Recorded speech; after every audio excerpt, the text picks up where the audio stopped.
Void Wolves. Written by Warren Walker. Read by Warren Walker. Chapter 1. Airlocks.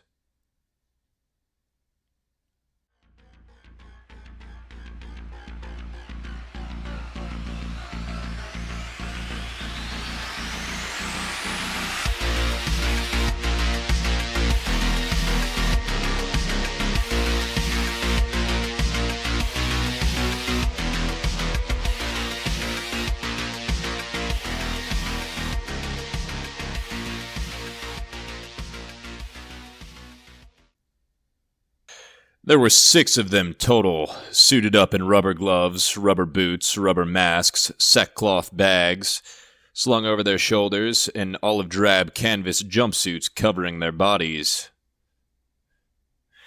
Each of them had a steel oxygen tank on their back, should the environment they enter be devoid of air. There was one with them, neither man nor woman, spray-painted orange and black with no need for oxygen. They stood in the elevator-like airlock room, breathing hard and heavy, fogging the insides of their masks, clutching their rifles to their chest like a mother clutches her firstborn son. Fluorescent light blared from the overhead LEDs, glaring off their shiny black masks. The metallic doors they faced were shut tight like jaws, slightly rusted along with the rest of the room. Frayed wires popped out from the scratched and dirty walls. The metal plates underneath them rattled as the craft moved. They were wolves in a pack. There was no god nor nation attached to them, no external entity to give them orders. A bloodthirsty gaggle of marauders who respected nothing but the language of violence. Wolves of the void, seeking their prey across multiple galaxies and planets, picking at the hind legs of the still nursing pack members of the more docile classes of humanity. There suddenly came a sharp shudder, rattling everything in the room. The men all staggered in a brief bid to regain their footing. The robot, Preacher, was the only one seemingly unbothered. His view of the world from a single camera mounted in his chest had already determined and calculated exactly where his feet needed to be to maintain balance. The headless robot chirped happily. "Hey, sorry about that," came the staticky voice from the small speaker above their heads. "It's lined up right, though. Nice and tight seal." One of the men, Frost, shook his head. "I fucking hate this part." "You think this is bad?" said the shortest of the group, Titan. "Try being an airlock tech for 12 years. Feeling the void suck at them doors while you're going inside working on them will put the fear of God in you real quick." Though they were close enough to hear one another, their voices each played through the small earpieces and microphone assemblies under their masks. There came a low, sensual moaning over the microphone. The men all swapped glances, grinning at each other like 12-year-olds. Grunts of pleasure began playing through the intercom. The men began to chuckle. The doors slowly opened, grinding. It sounded like intercourse between 2 junkyards. Behind them was revealed to be another set of doors, with a different pattern of interlock between the 2 jaws, and a much more shiny surface. Their leader, Solomon, so designated by his red armband, merely pointed at the door. Gearhead sprang forwards, eager to please with his buzzsaw. The blade bit into the shiny doors, causing an awful wailing noise and sparks. The men sat patiently, leaning up against the walls, some crouching down and managing to nod off. When there was nothing but a sliver of steel holding the door, the men jumped back to the ready. Their plan and formation was pre-made long before the breach, allowing them to simply roll in without so much as a word to each other. "Benny, you left your mic on," spoke Frost. "Shit." Benny's voice cut through the soft moaning over the intercom, and it went dead. The men all laughed, never leaving the readied position. The door fell from its position with a loud bang. Gun-mounted flashlights swept over the cargo bay they found themselves in. A dejected forklift sat in the corner of the room next to several piles of unmarked crates. Various large objects stood as sentinels, obscured by white sheets draped over them. Frost walked up to one of the objects, nudging it with his boot. "She got power?" Titan asked, walking across the room to another set of steel doors. "Dunno," replied Tyr, toting a shotgun over his shoulder and following behind Titan. "Beacons were all dead, but there's still a good amount of oxygen from my readings." Solomon walked up behind Frost as the man grabbed onto the sheet. He gave a tug, unveiling what was beneath. A bizarre, half-baked plaster sculpture stared back at them. Tentacles formed of white plaster climbed up to 8 feet tall, some stopping partway through and allowing the copper beneath to jut out. There was just enough humanity interwoven into the thing to make it unsettling. Here a finger, there a foot, eyeballs of various shapes and sizes interwoven with the tentacles. Copper tubing varying in thickness stuck out from the base in different directions, presumably to form more odd appendages. The entire thing was unpainted and stark white, looking like a cheap replica of ancient Grecian art. "The fuck is this thing?" Solomon said. "Must be weird hippie art freaks or some shit," replied Frost, shrugging. "Hey, if you two are done playing Raider, we've got a ship to loot," called Gearhead, poised at the next door, his finger hovering over the operating panel. Frost sighed and stalked over towards the door. The team all perched up.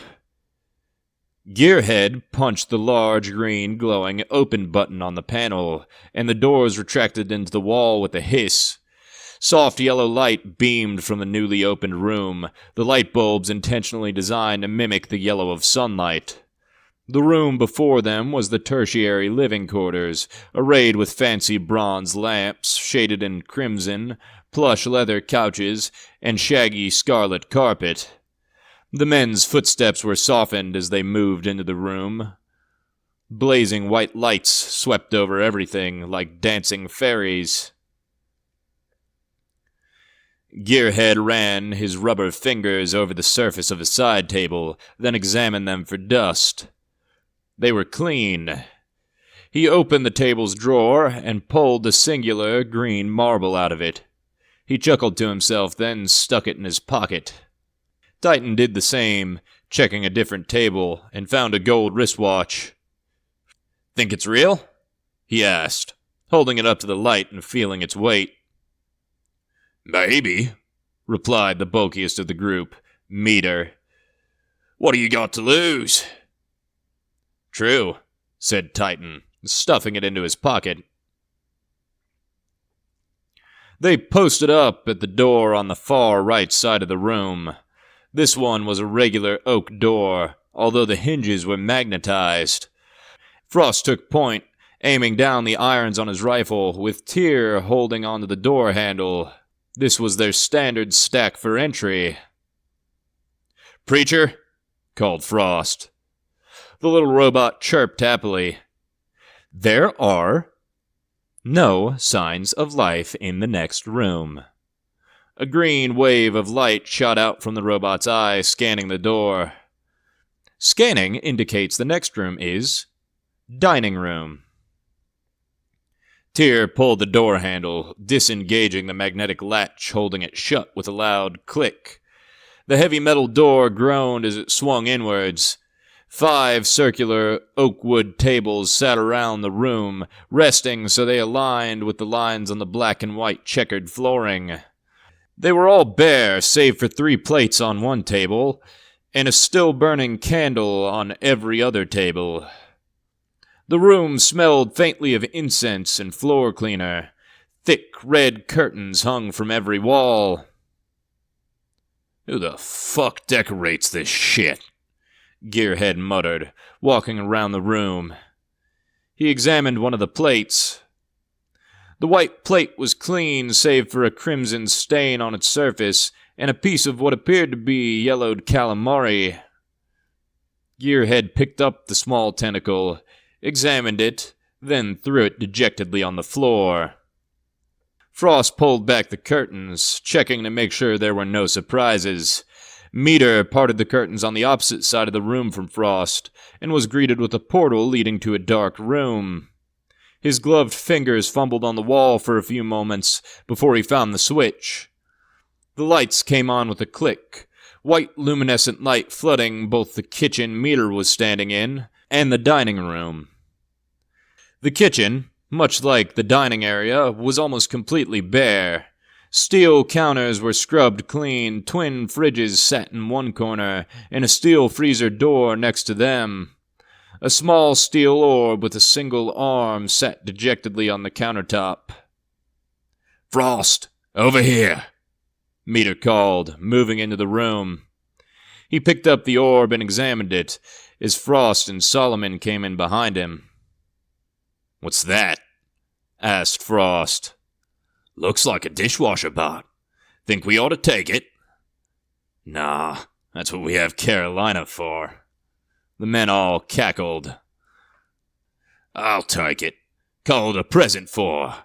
Worst case, we can sell it." Meter unslung his sack and stuffed the robot into it, clumsily.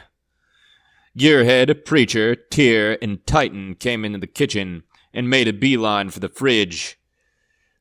Tyr swung the first door open and grinned below his mask. "Hell yeah!" The fridge was filled almost to the brim with beer and whiskey. All different brands lined the shelves on ornate bottles and 30 racks. Solomon walked over and looked inside, shaking his head. "You want to use your whole backpack space for beer?" "Well, we ain't had any real beer in forever, Sol." "Benny stocked plenty of beer for us back on the ship." "That fucking piss water? That ain't shit. This is genuine dark brew from Terra." Solomon sighed. "Do what you want." Gearhead popped the other fridge open while Tyr stuffed his bag and found it mostly bare. A half-filled bottle of cooking wine sat on one shelf along with a plastic-wrapped sandwich right next to it. Titan popped the hatches on the freezer and the metal door swung open. A frosty mist spilled from inside, falling onto the floor and creeping outwards like tentacles. The air slowly cooled as the faint smell of rot penetrated their nostrils through their gas masks.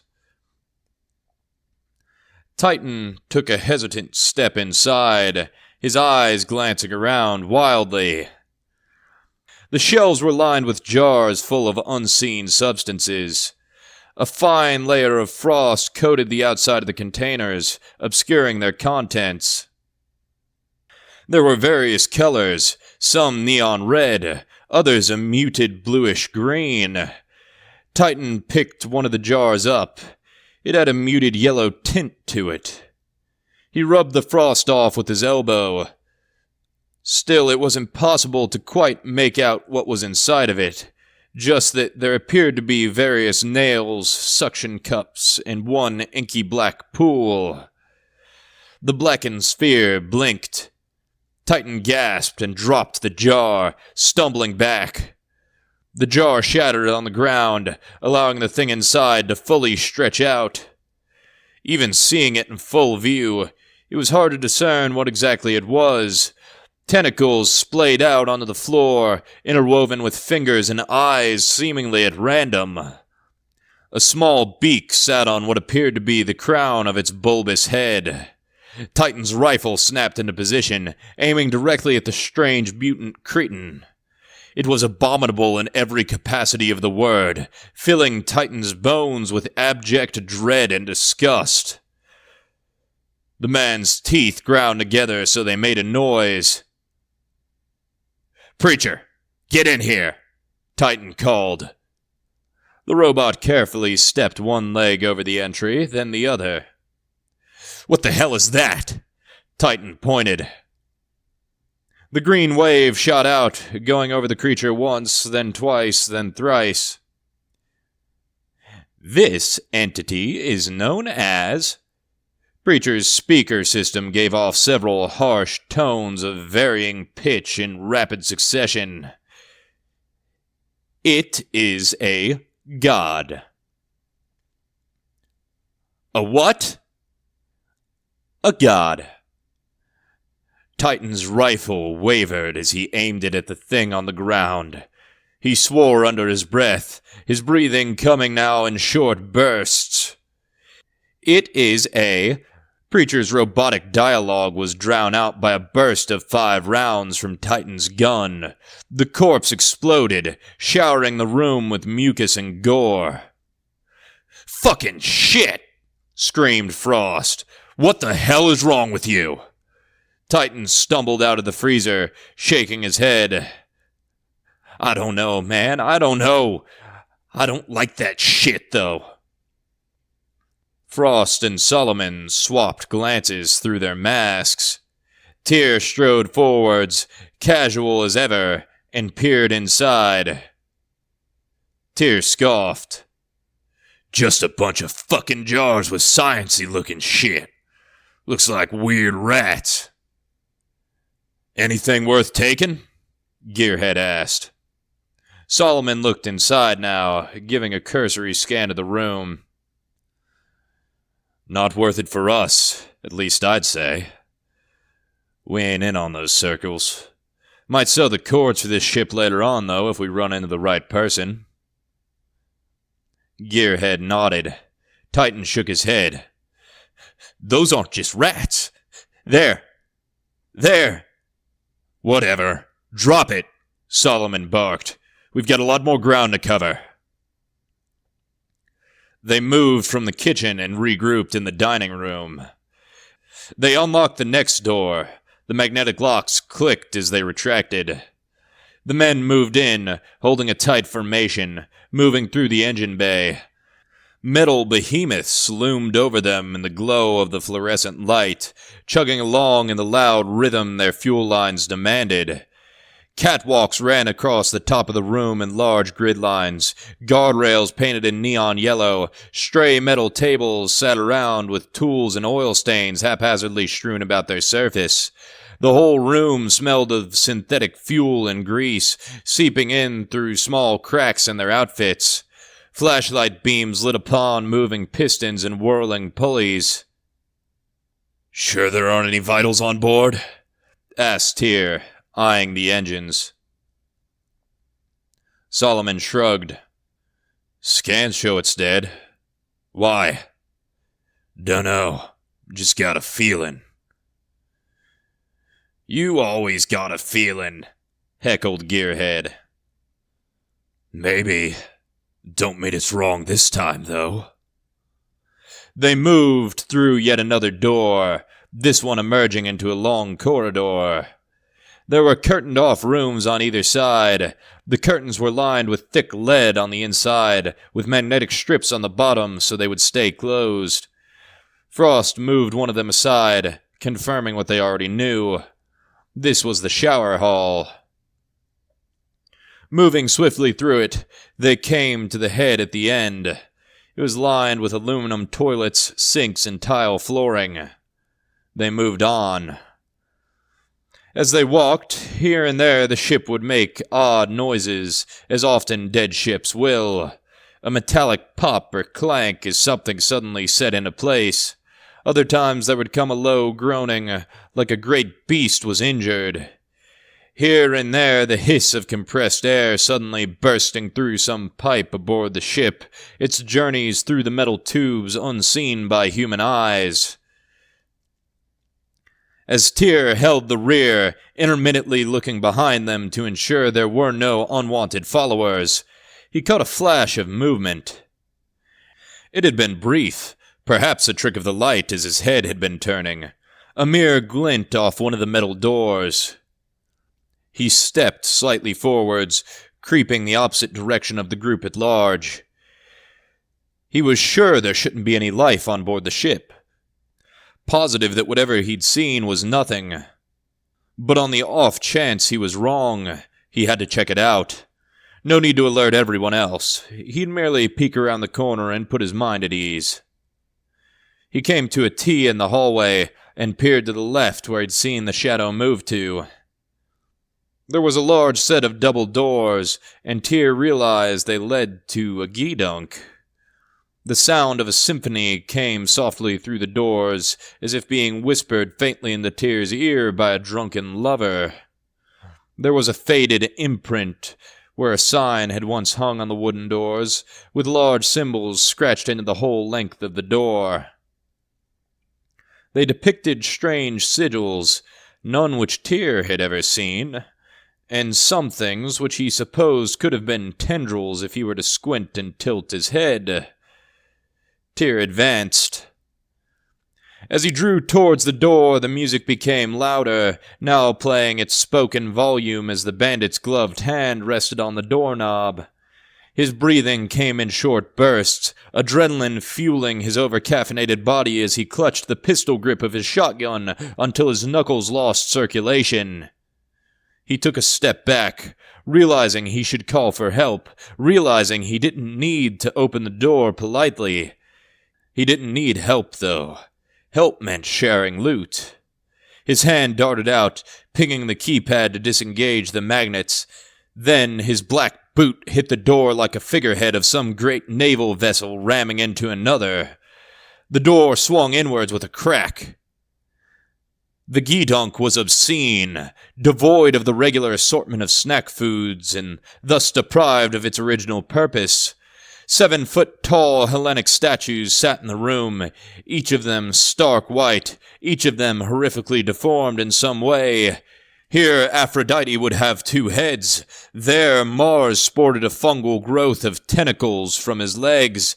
Red, black, yellow striped carpet stretched the length of the room in a bizarre pattern which combined zigzags, checkers, and swirls. There were 5 chairs in the center of the room, and one large heavy-set wooden table on which the radio sat. The symphony reached its crescendo. On the far end of the room, a statue rose above the rest. In front of it was a thing as bizarre as the art piece. Its tendrils sprouted from the statue's head like the cap of a medieval jester, with little hooks dangling at the end. The plaster creation had 6 arms and 1 eye, which had been painted a sickening shade of yellow. The arms each held some odd relic or another, and its torso morphed into a solid block at the base where the feet should have been. The oddity at the base of the statue stood 4'1" at the tallest. His body was covered by a scarlet coat with golden shoulder pauldrons, which was 4 sizes too big for his small frame. On his head was a large black captain's hat, adorned with a red feather that looked like it belonged on a 19th century wooden ship. He was dancing a jig, not to the music, but rather to an unheard beat that played at a much quicker speed. The midget's eyes lit in fear as he looked at Tyr, but the dance did not slow nor stop for a moment. Upon inspecting the room closer, Tyr saw that one of the chairs was occupied. A corpse wearing blue robes sat in the leather seat, the head missing from above its jaw, blood smattering the front of its robes like an apron. It sat limp, with one arm sitting on the armrest and the other hanging down to the floor. Yellowed fingernails and gray, bloodless fingertips grazed the bizarre floor patterns, as if the dead body was eternally reaching for some dimension just beyond the portal of the carpet. Tyr's shotgun flashed twice. The midget's dance was abruptly cut short, as his little body was sent reeling backwards into the pillar. The little man writhed and squealed like a pig, clutching at one wound in his gut, the other on his chest as they pumped blood. Tyr crept forwards, constantly scanning the room for threats. The midget looked up at him in agony as Tyr pointed his gun point blank to the midget's head. The gun barked again. Blood, brain, and bones sloshed onto the odd idol of the one-eyed jester. Tyr never noticed that the music had stopped.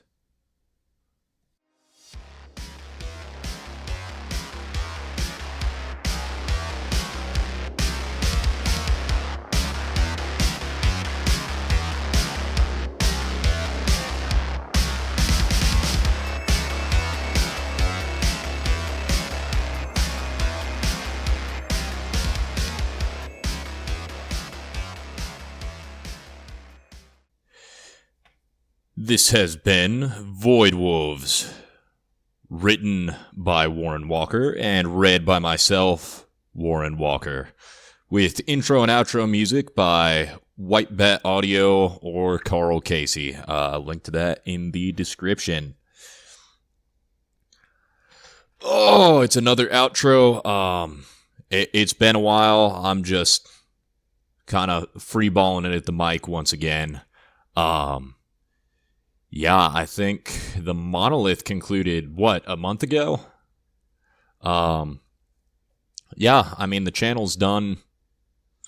Obviously not stupendous, not knock it out of the park on the first video, just straight to 1 million, but it's done much better than I thought it would. So I'm happy with that.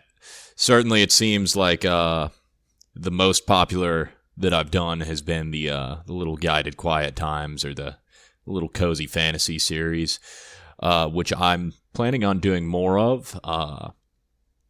But I mean, they're the hardest for me to make, not just from an editing standpoint, but from writing as well. They're very time consuming. And for whatever reason, they're the comfiest ones and they burn me out the most. But I've got more in the works. I've got some really interesting ones in the works, as a matter of fact. Some more experimental ones coming down the pike. So, yeah, I hope everybody's well. I hadn't intended to do this series right here as the first